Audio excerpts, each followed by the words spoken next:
किसान साथियों नमस्कार, जय श्री राम, वंदे मातरम। मैं अमन कौशिक फिर से एक नए वीडियो में आप सभी किसान भाइयों का यूट्यूब चैनल ऑनलाइन किसान में तहे दिल से स्वागत करता हूं। किसान भाइयों, आज की इस वीडियो में हम बात करने वाले हैं धान की फसल में उगने वाले खरपतवारों का नियंत्रण हम कैसे भली भांति अच्छे रूप से हम कर पाएंगे।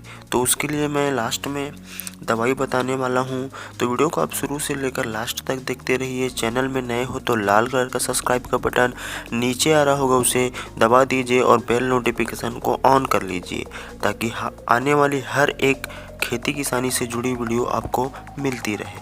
तो चलिए वीडियो को शुरू करते हैं। किसान भाइयों, आपको मैं बताना चाहूँगा, खरपतवार एक बहुत ही ऐसी समस्या है किसान भाइयों के लिए।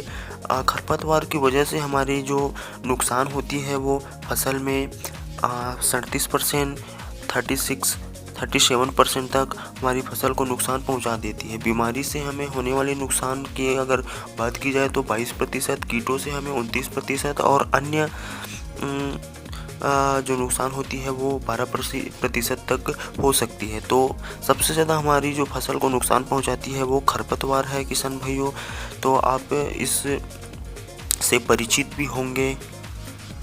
किसान भाइयों, धान की अगर खेती आप कर रहे हैं तो सकरी पत्ती वाले व चौड़ी पत्ती वाले खरपतवार आपके खेतों में मुख्यतः देखने आपको मिल जाएगी। सकरी पत्ती वाली खरपतवार की बात की जाए तो जंगली सांवा, सवाई घास, जंगली कोदो, बासी घास, दूब घास, मकड़ा, कुदैला, सिरगो, ये और तरह तरह प्रकार की जो सकरी पत्ती की खरपतवार हैं किसान भाई अपने खेतों में देखे होंगे। आपके क्षेत्र में कौन से खरपतवार सकरी पत्ती वाले हैं वो मुझे आप कमेंट कर बता सकते हैं। और चौड़ी पत्ते वाले खरपतवार की बात की जाए तो चूहा, नरजवा, पूंडी, इस प्रकार के खरपतवार चौड़ी पत्ती के देखने मिलती है। तो किसान भाइयों, इसका नियंत्रण हम कैसे करेंगे, क्योंकि बहुत से किसान भाई जो अभी रबी की फसल लिए हैं, रबी की फसल में बेस्पेरिक सोडियम व अन्य प्रकार की जो हर्बिसाइड है वो अच्छे से काम नहीं कर पाती। नॉमिनी गोल्ड है, एडोरा है, टकीला है, ये तरह तरह की जो बेस्पेरिक सोडियम वाली टेक्निकल वाली जो दवाइयाँ हमें मिलती है मार्केट में, वो अभी रबी की फसल में भली भांति रूप से काम नहीं कर पाती। बहुत से किसान ने यूज़ भी किया होगा, उनको रिज़ल्ट अच्छा नहीं मिला होगा। तो और उसके साथ आल मिक्स की जो और प्राइमिक्स आल मिक्स जो आती है उसको चौड़ी पत्ती वाले खरपतवार के लिए खरीफ की सीज़न में यूज़ किए हैं जो किसान, और उसी हर्बिसाइड को अभी जो यूज़ करते हैं तो उससे जो हमारा नियंत्रण है खरपतवार का अच्छे से नहीं हो पाता है किसान भाइयों।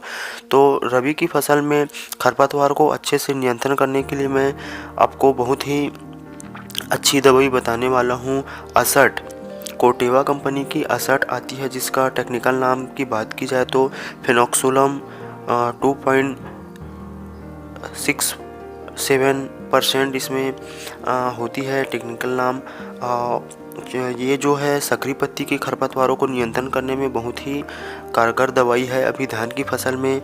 और इसके साथ चौड़ी पत्ती की खरपतवारों को नियंत्रण करने के लिए आप एफिनिटी एफएमसी कंपनी की ये दवाई है कार्फेंटाजोन इथाइल 40% DF, इसका टेक्निकल नाम है, जो चौड़ी पत्ती के खरपतवारों को नियंत्रण करने में बहुत ही कारगर है किसान भाइयों। असर्ट और एफिनिटी को आप दोनों को मिलाकर एक साथ चौड़ी पत्ती व सकरी पत्ती के खरपतवारों को नियंत्रण करने के लिए यूज़ कर सकते हैं। बात की जाए इसके साइड इफ़ेक्ट की तो किसान भाइयों, हर्बिसाइड अभी इसका जो उपयोग आपकी धान की फसल लगभग लाइचोपी वाला अगर आप ये धान जर्मिनेशन वाला अगर कर रहे हैं तो लगभग 35 से 40 दिन की अवस्था होनी चाहिए धान की।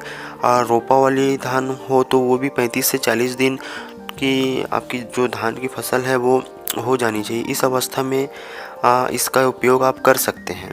और खरपतवार की बात की जाए तो 2 से 3 पत्तियाँ खरपतवार की होनी चाहिए, तब ये अच्छे से नियंत्रण कर पाती है। और खरपतवार का उपयोग जब भी करें तो खेत में नमी भली भांति रूप से होनी चाहिए। और खरपतवार का उपयोग करने के 24 घंटे या 48 घंटे के बाद आप खेतों में पूरी तरह से पानी धान के खेतों में भर सकते हैं। किसान भाइयों, असर्ट और एफिनिटी का यूज़ करने के बाद आपके धान की फसल में इसका साइड इफ़ेक्ट इस प्रकार होगा कि धान की जो पत्तियां हैं वो लाल पीले रंग की दिखने लगेगी कुछ दिनों तक। तो इससे घबराने की ज़रूरत नहीं है। बहुत से किसान डर जाते हैं कि धान वो हो रहा है और उसकी वजह से वो खाद का प्रयोग तुरंत कर देते हैं। तो खाद का प्रयोग आप तुरंत कर देंगे तो जो खरपतवार है वो पूरी तरह से मर नहीं पाएगी। तो इसके लिए आप जब तक खरपतवार पूरी तरह से मर ना जाए 5-7 दिन तक आपको खाद का प्रयोग नहीं करना है। खाद का प्रयोग तभी करें जब पूरी तरह से वो खरपतवार मर ना जाए। उसके बाद आप खाद का प्रयोग कर सकते हैं। तत्पश्चात आपको जो रिज़ल्ट है अच्छा मिलेगा और धान की जो लाल हुई या पीला जो धान हो जाया रहता है वो नियंत्रण अच्छे से हो पाएगा खाद का प्रयोग करने के बाद।